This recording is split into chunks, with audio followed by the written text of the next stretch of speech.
Anginibingelele kulo lonke likaMthaniya bafowethu. Ubhekene wensizwa la kumaskandi. Usimomoza. Namhlanje ngithi angivele ningibone kahle ngoba ngidiniwe. Angiphathekile kahle bafowethu. Kodwa anginanxa namuntu kodwa ngizokhuza nje no engicela ukucacisa kuqala.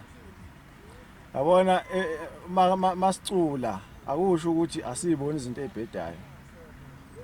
Abanye ngiyazi banokuyibuza ukuthi yini lo ekhulume kangaka.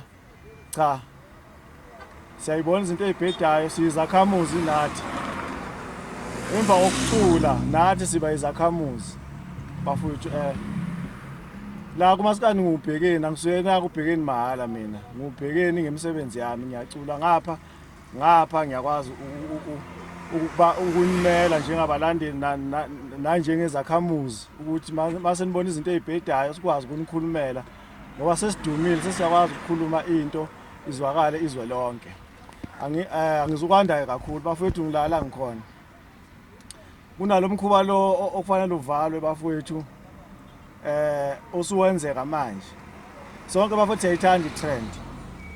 I-trend siyayithanda kodwa hayi ngendlela ebhedayo bafowethu ufuna kuvalwe ayenzeka amaphutha ngiyazi ukuthi abafowethu mhlambe kungenza ukuthi amaphutha o mhlambe afuna i-trend. Lento yokushutha imkhuba ama video promo aseyimkhuba kakhulu bafowethu. Isizwe sakaZulu sidume ngenhlonipho nanokwakhana.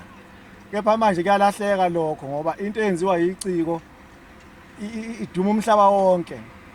Ngiyacela ke bafowethu ukuthi nani balandeli musana ukuyisupporta lento ukuthi kwenziwe imkhuba kufendwe mangabe kwenziwa ama video promo.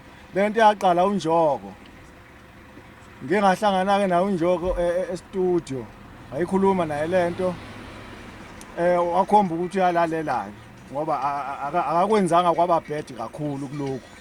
Kodwa ke siyakucela ukuthi naye akuvale ngoba ngathi abaningi babukela kuye lo mfana lo wasenkandla.